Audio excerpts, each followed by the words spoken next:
Madame, Monsieur, bonsoir et bienvenue une fois de plus sur votre émission L'Entretien. Aujourd'hui, nous recevons Monsieur Edgar Ndiembi Doukaga. Il est secrétaire général adjoint et en charge de la communication du parti Conscience et Action Citoyenne. Et bonsoir, Monsieur le secrétaire. Bonsoir, Monsieur Ndiembi. Et bienvenue sur L'Entretien. C'est un plaisir. Donc, avec vous, nous parlerons essentiellement du CAC. Conscience et Action Citoyenne, toutes les communications autour de ce parti politique. On va analyser tous les contours liés au parti politique.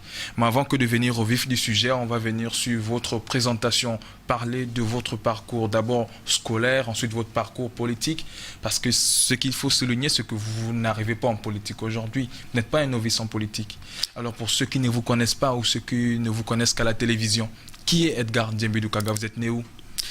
Edgar Ndiembi Doukaga, je suis né à Monigou. C'est un village du département de la Dola, dans l'Angounier, en 1969, le 8 mai. J'ai fait une partie de ma scolarité d'abord dans mon village. Ensuite, le reste de la scolarité dans la province de l'Anyanga, donc à Tchibanga, au lycée de Tchibanga. Et donc, j'intègre ensuite le métier de la communication. D'abord sur place à Radio Tchibanga, dans le cadre de la production d'une émission islamique, parce que j'étais musulman, le vendredi, sur Radio Massanga. Ensuite, de là, je suis affecté à Port-Gentil, à la station RTG Port-Gentil.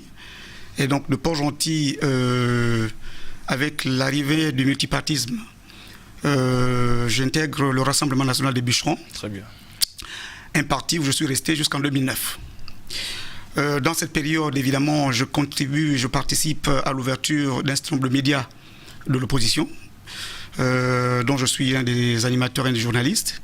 D'abord, Radio Liberté Port-Gentil, ensuite revenu à Radio Liberté Tchibanga, avant d'intégrer Radio Liberté Libreville, qui deviendra quelques années plus tard Radio Soleil. Je suis par ailleurs collaborateur à la rédaction du journal Le Bûcheron. D'accord. Et puis, entre-temps, beaucoup doit couler sous le pont. Je reviens donc à la faveur d'une mesure qui avait été prise de réintégrer les opposants qui avaient été écartés des administrations en 1993. D'accord. Je suis donc revenu à la RTG et affecté en 1996 en qualité de correspondant provincial pour la RTG chaîne 1 dans la province de l'Angounier. Je reste donc de 1997 à 1999. En 1999, donc, je suis repéré par Africa numéro 1, qui me fait une offre de recrutement. Je rentre donc en Africa numéro 1 en 1999. Je reste de 1999 à 2003. Et là, donc, je cumule, outre la présentation des éditions d'information, en 3 ans, à peu près 17 missions de couverture des grands événements, les sommets des chefs d'État à l'étranger, des élections dans plusieurs pays. Et donc, quand je suis, ça c'est une anecdote, je préfère vous la raconter, lorsque je suis licencié à Africa numéro 1 parce qu'on me reproche d'avoir mal prononcé le nom du président congolais, Denis Sassou Nguesso, je suis donc licencié et puis je porte plainte. Et donc, les tribunaux me donnent raison. C'est un licenciement abusif. Je suis donc, je reçois un premier jugement qui condamne Africa numéro 1 à me payer 7 900 000 et quelques. Africa numéro 1 fait recours, donc va se pourvoir en appel. Et donc, Africa numéro 1 est condamné en appel à me payer 13 millions. Très bien. Mais pendant le procès, et c'est là que c'est inédit, pendant le procès, dans les échanges, dans les débats, les responsables qui représentaient Africa numéro 1 demandent au tribunal si je pouvais prouver ma qualité de journaliste. Parce qu'en fait, ils partaient du principe que j'étais formé sur le tas. Je décide donc, ça me frappe, ça reste quelque chose que j'avais du mal à avaler. Et puis quand on termine le procès, lorsque je rentre dans mes droits, je me pose la question en fait. Je me mets devant une glace, devant un miroir, je me dis, est-ce que vraiment je suis journaliste? Je commence à douter. Et c'est là que je prends la décision d'aller sur Internet, de repérer les écoles de journalisme, et donc de tomber sur l'école supérieure de journalisme de Paris-Tolbiac, dans le 13e arrondissement de Paris. Et c'est cette école que je sollicite. Je vais à Paris, je passe le concours, je reviens ici à Libreville, et puis 2 semaines après, je suis notifié que je suis admis au concours. Pour passer son concours, il y avait 2 choses. Soit on avait Bac+2, soit on avait une expérience cumulée dans le métier de 5 ans. Moi, j'avais déjà dépassé plus de 5 ans. Donc, je suis admis d'office à ce concours. Je suis donc formé, diplômé de l'école supérieure de journalisme de Paris-Tolbiac. Je suis donc de la promotion 2006 et j'étais 13e de la promotion. Ça, c'est important de souligner. Je suis donc journaliste.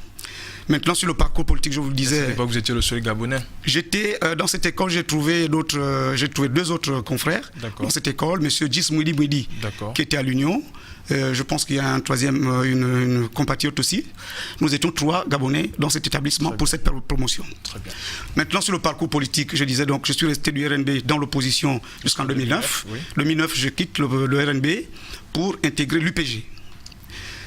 Donc, je reste à l'UPG. Ce qui me fait partie de l'UPG, c'est en fait la liquidation du patrimoine politique que Pierre Mamboundou nous laisse à travers cette crise larvée, cette crise violente qui fait qu'aujourd'hui, l'héritage, le patrimoine de Pierre Mamboundou est méconnaissable.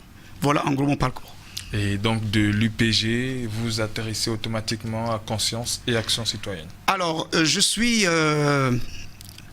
obligé de dire que j'ai eu la grâce de travailler avec M. Florentin Moussavou en qualité de conseiller en communication du ministre de l'Éducation nationale. J'étais donc à ma 7e année en tant que conseiller en poste dans les ministères. J'ai fait les affaires étrangères, ministère de la Culture, ministère de l'Enseignement supérieur, ensuite l'Éducation nationale. Je cumule donc 7 ans de conseiller en communication.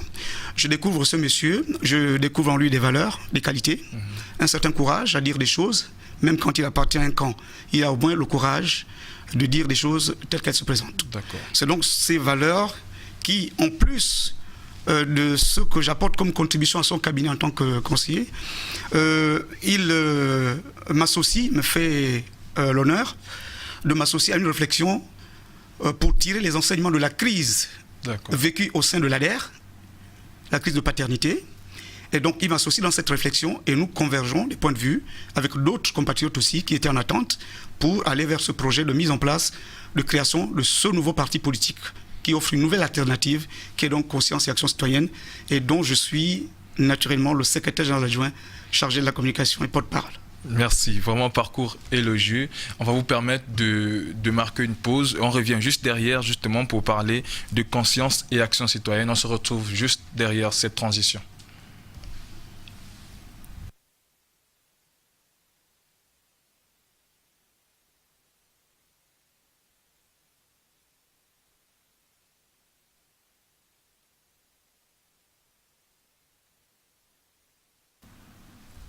De retour sur ce plateau, l'entretien aujourd'hui reçoit Edgar Djembi-Doukaga. Il est secrétaire général adjoint chargé de la communication, de Conscience et Action Citoyenne. Alors, monsieur Djembi-Doukaga, le CAC, parlez-nous un peu de la création de ce parti politique. Je rappelle que Conscience et Action Citoyenne, vous êtes membre de la majorité républicaine et sociale, donc vous accompagnez l'action du chef de l'État. Tout à fait. Alors, Conscience et Action Citoyenne est née sur les cendres de l'Alliance démocratique et républicaine et du Forum pour la démocratie et le progrès de M. Jean-Aimé Mondodo. D'accord. C'est donc cette fusion qui nous amène à créer ce parti. Pourquoi cette dénomination Conscience et Action Citoyenne? Conscience parce que nous pensons que ce parti politique naît au plus fort moment de la crise que traverse le pays, au plan politique, au plan économique, au plan social. Donc, nous invitons, à travers cette première partie de la dénomination, à regarder froidement la situation dans laquelle se trouve le pays. À regarder froidement les efforts qui sont consentis de part et d'autre, par tous les compatriotes dans leur ensemble, à faire en sorte qu'on y sorte. De faire en sorte qu'on évalue les outils qui permettraient justement d'en sortir. D'accord. Donc c'est une prise de conscience. Ensuite, lorsqu'on a pris conscience, on doit agir. On doit agir. Agir à travers des actions, agir à travers des paroles de citoyenneté, agir à travers une certaine solidarité, agir en faveur du respect des institutions, agir en faveur du respect de l'autorité de l'État, agir contre la défiance de l'autorité établie. Et lorsqu'on a fini d'agir, évidemment, on rentre dans ce qu'on appelle le statut de citoyen. D'accord. Et c'est justement ce qui fonde la ligne politique de Conscience et Action Citoyenne, c'est la citoyenneté. la citoyenneté. Le logo se définit dans le cadre d'un bloc avec le bleu turquoise qui contient 9 carreaux identiques qui représentent les 9 provinces de notre pays. Et que représente cette couleur bleue justement? Pourquoi le bleu? Le bleu, parce le rouge, le noir? Le bleu parce que c'est la couleur de l'eau, c'est la couleur du ciel, c'est la couleur de l'espoir. Lorsqu'il a fini de pleuvoir, que les nuages se sont dissipés, en ce moment-là, on est face au bleu turquoise, au bleu du ciel, on est face à l'espoir, on aperçoit l'horizon.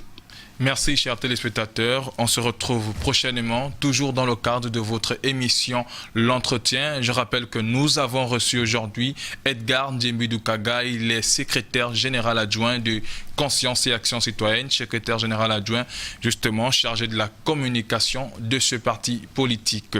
Chers téléspectateurs, on prend rendez-vous une autre fois avec un autre invité, toujours dans le cadre de votre émission L'Entretien. Au revoir et bonsoir chez vous.